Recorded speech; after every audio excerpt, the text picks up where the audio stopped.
The Legend of Kelud Mountain.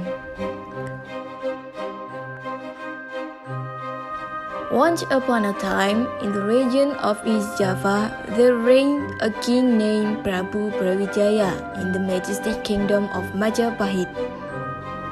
The king had a daughter named Dyah Ayu Pusparini, known for her exceptional beauty that had gained fame throughout the country.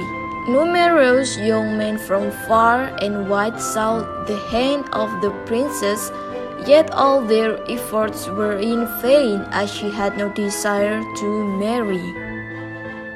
Witnessing this, Prabu Brawijaya became increasingly troubled, worrying about the future of his beloved daughter and the prosperity of his kingdom. One day, an idea occurred to Prabu Brawijaya on how to expedite his daughter's marriage. I got an idea. Thus, one evening, he requests a private conversation with his daughter. He said, "My dear child, I understand your desire to marry a remarkable man, someone strong, wise, and handsome. I have devised a plan to ensure your swift betrothal.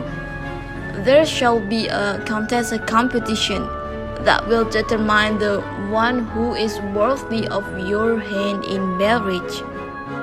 Intrigued yet surprised, the princess listened intently without refusing her father's request, but she consented to the idea. Prabu Brawijaya promptly instructed his guard to spread the news of the contest to all the people and princes across Majapahit. As the days passed, the princess found herself torn by this decision, often contemplating the type of person she wished her future husband to be. She said, "I wonder what type my prince is."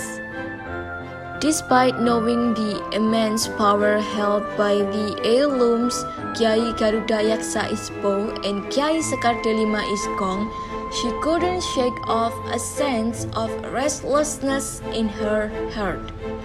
She said, "Moreover, the power of the heirlooms is very strong."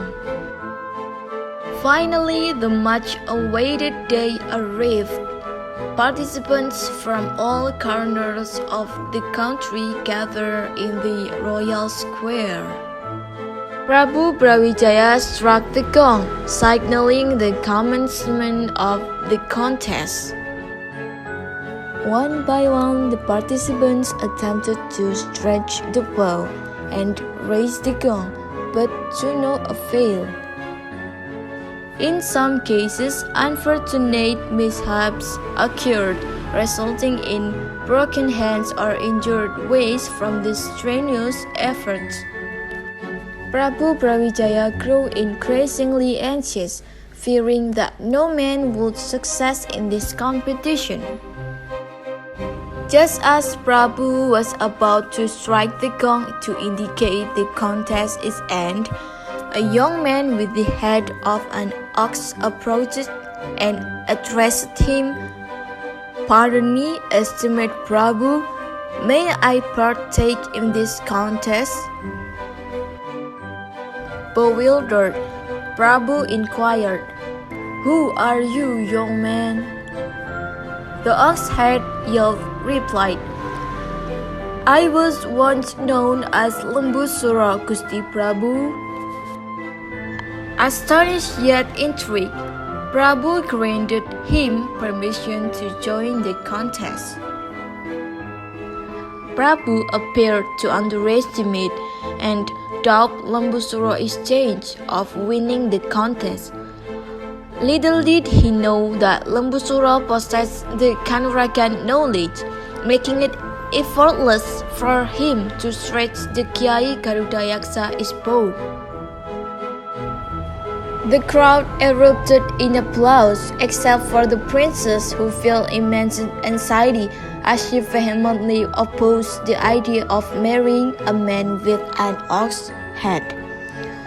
She said, "Oh no, what if he can't do it? I can't marry with someone who looks like ox." As Lembu Suro prepared to leave the Gong Kiai Sekarte Lima, everyone secretly hoped for his failure, but fate had other plans. Lembu Suro effortlessly raised the gong to the joyous cheers of the audience. Meanwhile, Dia Ayu Pusparini, the princess, couldn't conceal her heartbreak and tears. She couldn't accept the prospect of being married to a man with an ox head. She said, "I don't want to marry with that man." Despite the circumstances, Prabu Brawijaya, upholding his dignity as a king, proceeded with the marriage between Dia Ayu Pusparini and Lembu Suro, the Countess, its victor. The princess, in mourning her fate, secluded herself in her room for days, lost in silent reverie while tears streamed down her face.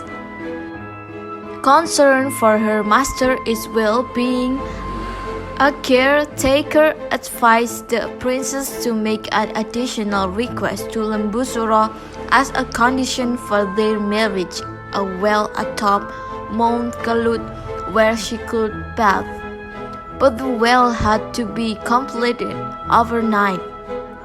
She said, "Princess, what if you make another request to Lembu Suro?" The princess agreed to the proposal and promptly relayed it to Lembu Suro.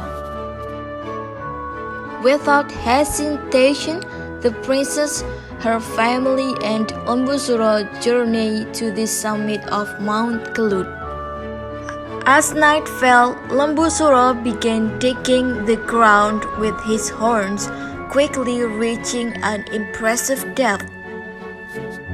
The night grew darker and the well grew deeper, causing the princess to panic even more. She urged her father to prevent Lembu Suro from fulfilling the condition before dawn, fearing another disappointment for her daughter.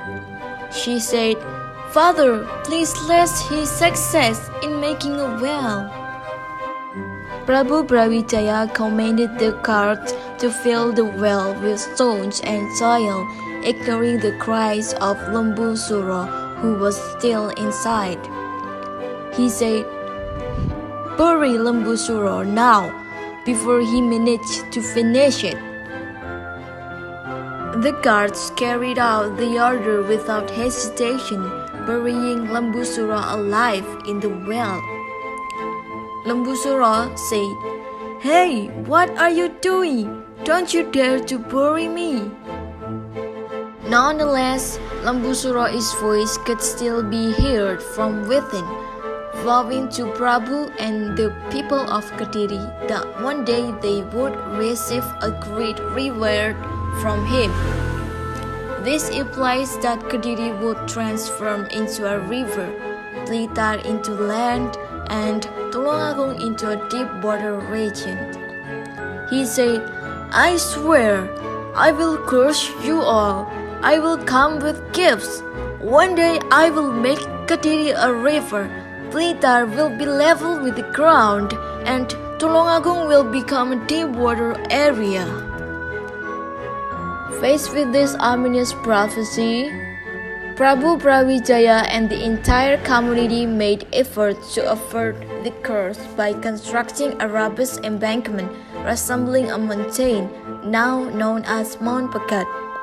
The king said, "To prevent the curse, we need to make a levee."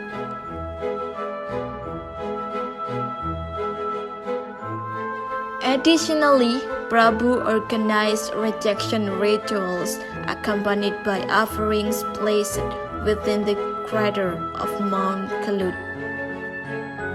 However, whenever the volcano erupted, the residents perceived it as an expression of Lembu Suro's wrath, seeking revenge for what Prabu Brawijaya and his daughter had done.